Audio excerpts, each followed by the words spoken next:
Hello வணக்கம் friends. இன்றைக்கி நம்ம இன்றைக்கி ஒரு துவையல் பண்ண போகிறோம். அது துவையல் கருவேப்பிலை, கொத்தமல்லி, புதினா 3 போட்டுக்கிறேன், இஞ்சி போட்டுக்கிறேன், பூண்டு போட்டுக்கிறேன், ஒரு 6 வரமிளகா போட்டுக்கிறேன், காஞ்சி மிளகா, ஒரு எலுமிச்சை சைஸ் அளவுக்கு புளி வச்சுக்கிறேன்.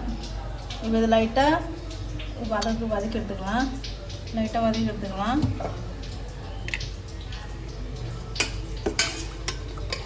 லைட்டாக எண்ணெய் விட்டு வதக்கி எடுத்துக்கலாம்.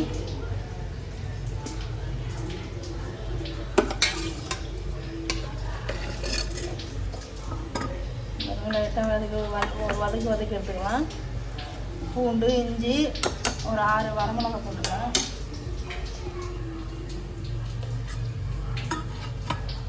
புதினா எல்லாம் கலந்து செய்யணுங்க.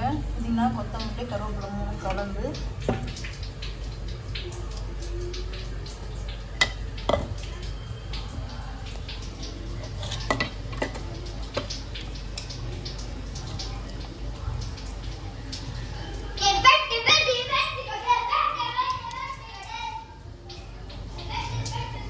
வதங்கிட்டு இதில் எலுமிச்சை சைஸ் அளவுக்கு புளி வச்சுக்கிறோம் பாருங்க. புளி போட்டுக்கலாம். இந்த கொட்டெல்லாம் எடுத்துகிட்டு நார்மலாக எடுத்து வச்சு போட்டுக்கிறோங்க. நல்லா வதங்கிட்டோம் பாருங்க. நல்லா வதக்கி அடிச்சு மிக்ஸி கட்டு போட்டு அரைச்சிக்கலாம்.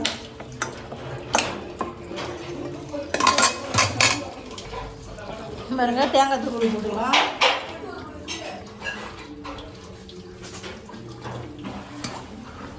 உப்பு போடணும். பாருங்க, கடாயை வச்சு எண்ணெய் ஊற்றி வச்சு எண்ணெய் ஹீட் ஆகட்டும்.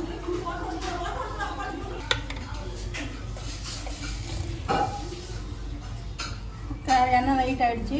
கடுகு போடலாம்.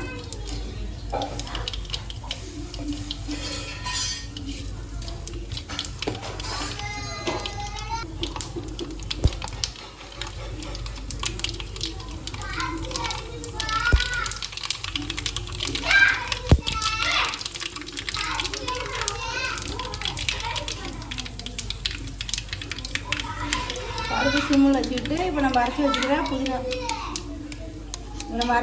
புதினா இது பேஸ்ட்டு போட்டுக்கலாம். புதினா, கருவேப்பிலை, கொத்தமல்லி, இஞ்சி, பூண்டு, புளி அப்படி இதை போடலாம். நம்ம தேங்காய் போட்டு அரைச்சி வச்சு அருமையான புதினா துவையல் நிறைய இருக்குங்க. உடம்பு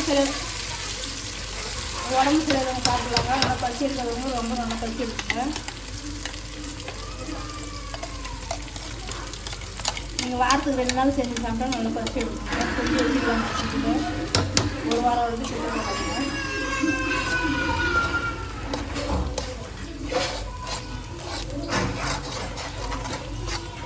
வேணும் துவையல் ரெடி ஆகிடுச்சுங்க. இந்த வீடியோ உங்களுக்கு பிடிச்சிருந்தா லைக் பண்ணுங்கள், ஷேர் பண்ணுங்கள், கமெண்ட் பண்ணுங்கள், மறக்காமல் சப்ஸ்கிரைப் பண்ணுங்கள். நன்றி, வணக்கம்.